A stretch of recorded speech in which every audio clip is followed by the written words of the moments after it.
Phil, and welcome to Bass Case 010. Required intros, part 1. I just got out of combo class, and we were talking about getting into tunes, and some of them you just vamp, right? And I'll go into what the difference is between a vamp and an intro. But an intro, many of these jazz standards have a built-in intro. I guess that's what you want to call it.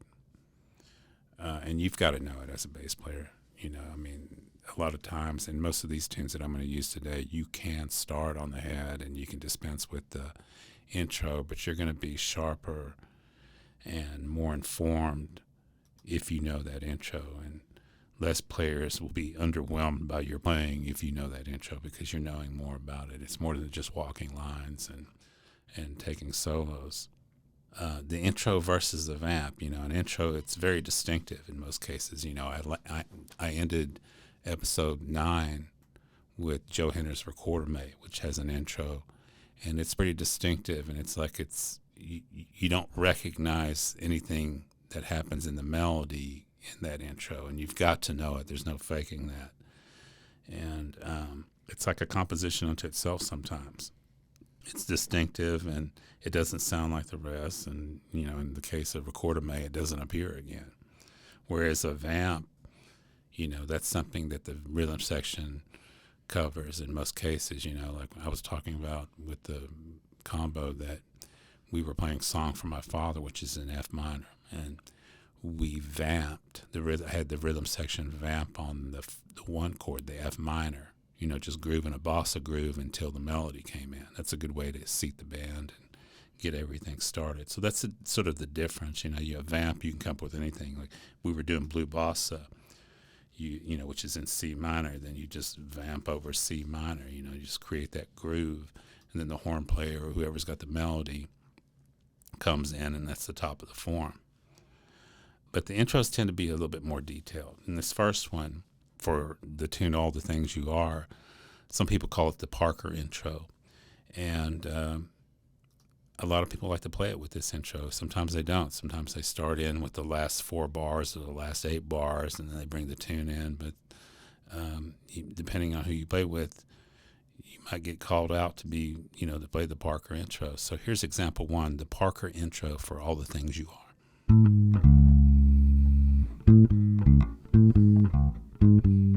And it's just landing. It's going from the D flat 7 to C7 chord, and the bass player has everything right here. It's more of a melodic line than anything else. And then you go right into the walking at the top of the chart. And how many times do you play it? I don't know. Typically 2, but sometimes it could go on for a while. You have to keep your eyes open and your ears open and wait for the cue. And the beauty of this line, and like a lot of these lines, it fits on the bass, both electric and upright, easily. And check out my YouTube videos for these. This second one is for Equinox. Now, I demonstrated this bass line for the form in an earlier episode, and it's a C sharp minor blues. And it has a distinctive bass line that fits over, that you play under the soloist and you play for the head. There's not a whole lot. There's not any walking, anything like that in there. But there is an intro for this too, and it's simple, but you've got to know it. You don't want to try to make something up for it. So here it is. Example 2, Equinox.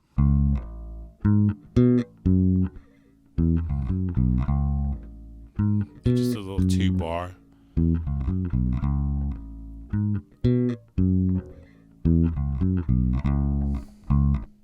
then I just slipped right into the top of the groove, right into the vamp, if you will, and wait for the melody to come in. And when that melody comes in, that's the top of the form too. How many times I play it? It's indeterminable. Keep your eyes open and look for the cue. And you'll be solid. It's just a little, most of these are just 2-measure figures that have to be in the right place. And they make the tune sound better. It makes it sound more like a composed tune instead of just, a bunch of musicians blowing through changes. Okay, example 3 is Bags and Trane. Same changes. It's a C sharp minor blues, kind of an oddball key. check out the recording from the album Bags and Trane. And Paul Chambers plays on this one too. And he's got this wonderful arco solo through there that I transcribed. It's 3 solos, and it's amazing. But it's the same changes as Equinox, but the groove is different once the form starts. Once that melody comes in, you go to a 2 feel, and then once the soloing begins, you go into 4, and you slip into just some walking.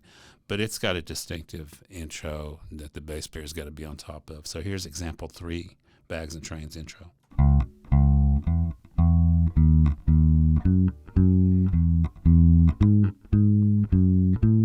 And here's the form. Just C sharp, just on the 1 chord, and then I'll move to the 4 chord F sharp. And it's just that simple. That one's usually just played 1 time.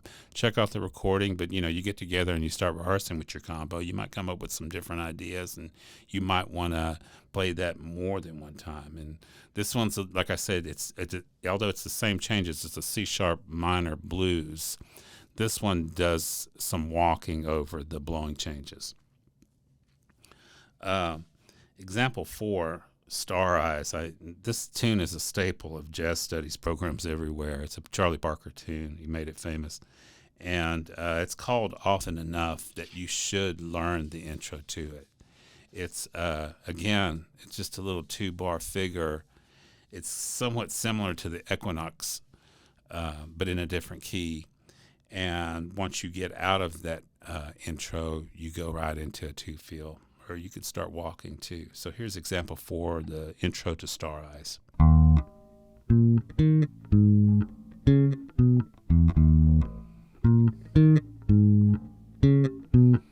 How many times do you play it? Indeterminable. Just wait for the cue.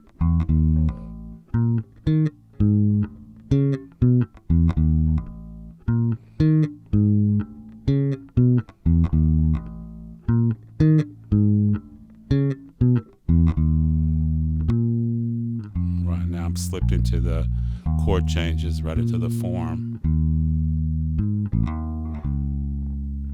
So, with a sweet little 2 feel. And it makes it easy. Like I say, you don't know how many times you're going to play it. But it's also something to remember, too. With all of these intros, I'm just giving you the bass line. The drummer and pianist have something to do, too, with you. So they'll be playing with you. And that's what makes it sound so good. Now, this next one, and I'm ending with a Joe Henderson tune again, and it's his chart, Black Narcissus. And it's more of a vamp than an intro. And the reason I'm introducing this is because in an upcoming episode, I'm going to be detailing and talking about playing in 3. We're so 4-oriented in music, even in jazz music, that 3 sometimes presents a challenge to bass players and drummers and musicians everywhere. And Black Narcissus is in 3/4.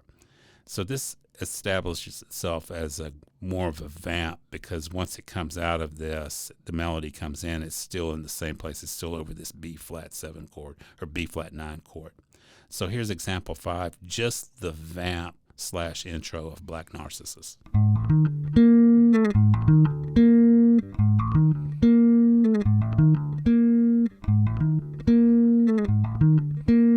Nice groove, real easy.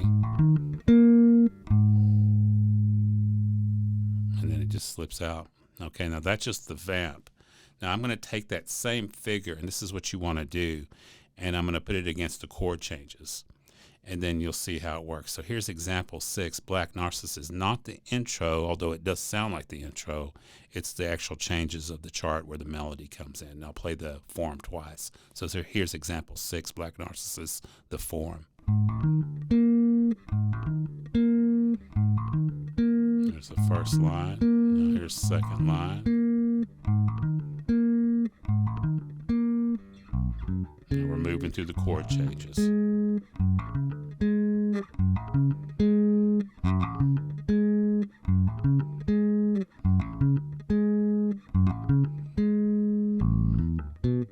Now we're kind of moving out of that rhythmic figure, and these have to be in place for this thing to work.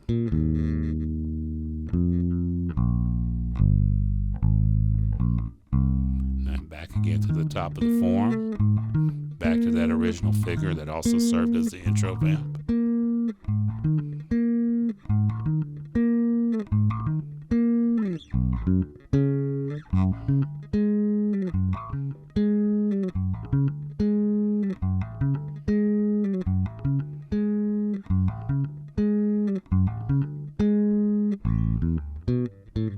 Now moving out of that figure into a different one.